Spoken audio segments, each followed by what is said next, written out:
2009 में 50 लोग आते थे चर्च में। बस समझ लो कि ये 2 लाइनें चर्च थी।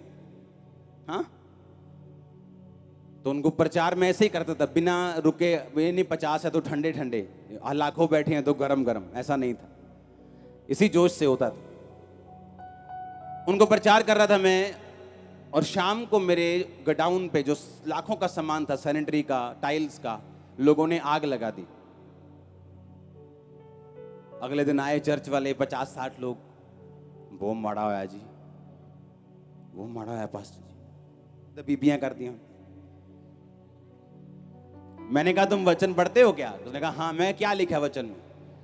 लिखा कि सब बातें मिलकर भलाई को पैदा करती हैं जो मसीह यीशु से प्रेम करते। अब इसमें भी भलाई क्या हो सकती है?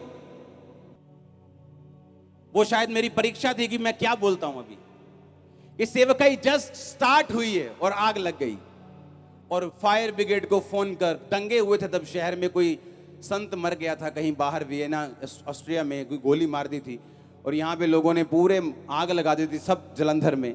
तो उसमें हमारा गोडाउन भी था, और जब वो गोडाउन जला तो अब शैतान ने मुझे बोला कि अब क्या करेगा तू, अब प्रीच कर, तो यही बिजनेस की तो बड़ी गवाहियां देते हैं, प्रभु ने ब्लेस किया, मुझे ब्लेस किया, अब तेरा बिजनेस भी चला दिया, ले अब गवाही दे तू।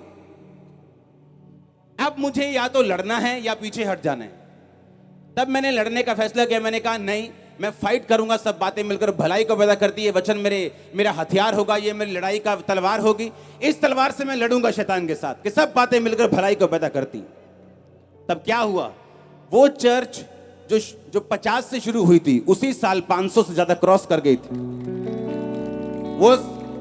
वो जो अप्रैल में स्टार्ट हुई थी, क्रिसमस 500 लोगों में थे हम, और ऑलमोस्ट जलंधर के सब पास्टर से मैं क्रॉस कर गया था सिर्फ उसी साल में, और खड़ा रहा और अड़ा रहा।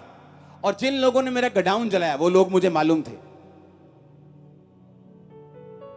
अब मैं केस कर सकता था उन पे, उनको फंसाता, लेकिन जिस जाति ने मेरा गोडाउन जलाया 2008 में, और मैंने उनको कुछ नहीं कहा और माफ कर दिया, उसी जाति से परमेश्वर ने मेरी वाइफ मुझे दी है।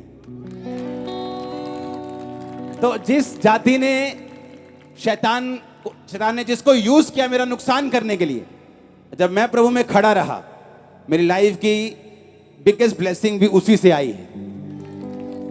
क्या बोलता हूं मैं? फाइट करो। आप समझ रहे कि नहीं?